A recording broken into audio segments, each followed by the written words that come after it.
அரட்டை அரங்கம்.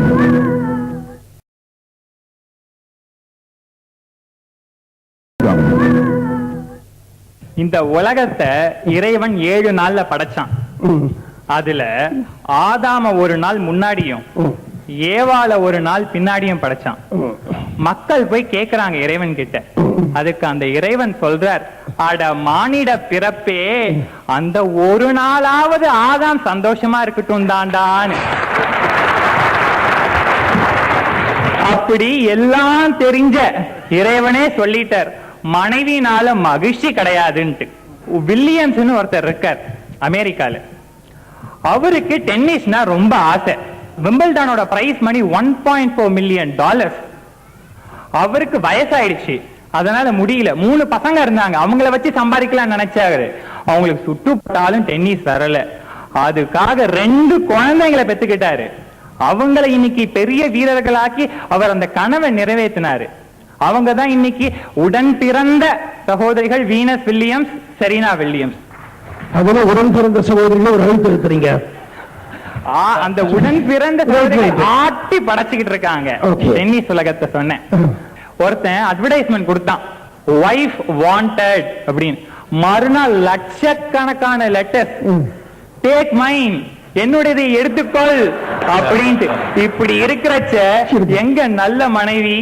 டேக் மைன் வந்தது இல்ல, இவர் எதையாவது எடுத்துக்கிட்டாருன்னு கேளுங்க. இன்னும் இவர் பேச்சுலரா தான் இருக்கிறார். நான் ஏங்க தோண்டி இருக்கிறது குழின்னு தெரியுது, அவனே வேண்டான்னு அனுப்பி விடுறான், நான் ஏன் எடுத்துக்க போறேன் சொல்லுங்க. அப்புறம் பாருங்க மேடம், சொல்லுங்க. ஏன் கூட்டு குடும்பங்கள் உடையுது? காரணம் நல்ல குடும்பம், நல்ல மனைவி இல்ல. அதுதான் உண்மை. இல்ல சார், தைரியமா பேச முடியும், பேசுங்க சார். பின்னாடி பேசவே முடியாது. வருஷம் டாப் 10 லிஸ்ட் வெளியிடுவாங்க. ஆமா, உலகத்திலேயே 10 பெரிய பணக்காரன், டாப் 10 பிசினஸ் மேன் அப்படின்னு வெளியிடுவாங்க.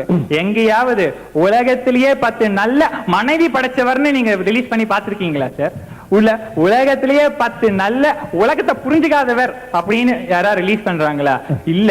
இதெல்லாம் பார்த்துட்டு ஆசைப்பட்டு எவ்வளவோ பேர் நாடு விட்டு நாடு போய் சம்பாதிக்கிறாங்க. இது ஆங்கிலத்துல பிரெயின் ட்ரெயின் அப்படிங்கிறான். இன்னைக்கு அமெரிக்கால 10 லட்சம் இந்தியர்கள் இருக்காங்க.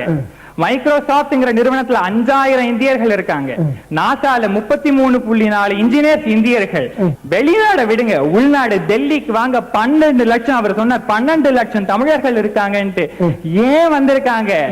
காரணம் பணம். இந்த கிளைமேட் பத்தி உங்களுக்கு தெரியும். 8 மாசம், இந்த ஏப்ரல் ஆரம்பிச்சு அக்டோபர் வரைக்கும் மண்டைய பொழக்கிற வெயில் 50 டிகிரியை தொடும். இந்த மீதி 4 மாசம் இருக்கு பாருங்க, குளிர், கடும் குளிர் 3 டிகிரி வரைக்கும் குறையும். இதெல்லாம் பொருட்படுத்தாம நாங்க இங்க இருக்கோம் பாருங்க. அதுக்கு காரணம் பணம். இங்க இருக்கவங்க யார கேட்டாலும் நெஞ்ச தொட்டு சொல்லுங்க, சொல்லுவான் பணத்துக்காக தான் இங்க இருக்கேன்ட்டு. போன வருஷம் எங்க கை தட்டுறத பார்த்தா மக்களுக்கு அங்கீகாரம் கொடுத்துட்டு தான் தெரியுது. மக்கள் தீர்ப்பே மகேசன் தீர்ப்பு. போன வருஷம் எங்க தம்பி வெளிநாடு போய் மேல் படிப்பு படிக்கணும்னு ஆசைப்பட்டான். இப்போ அவன் ஜெர்மனியில காஸ்டல் யூனிவர்சிட்டி, அதாவது ஜெர்மனிலேயே 2nd யூனிவர்சிட்டியில படிச்சுக்கிட்டு இருக்கான். போன வருஷம் அனுப்புறதுக்கு எங்களுக்கு தேவைப்பட்டது பணம். எங்க அப்பா கிட்ட இருந்ததுனாலதான் அவன் இன்னைக்கு போயிருக்கான். அப்ப எங்க அப்பா ஒரு நல்ல அப்பா அப்படிங்கறத காமிக்கிறதே எங்க பணம் தான். அதாவது அப்பா ஜெர்மனி யூனிவர்சிட்டிக்கு அனுப்பிச்சிருக்கலாம், அந்த பையன் அப்பா வந்துட்டு ஆரம்பிச்சிருப்பாங்க. இப்ப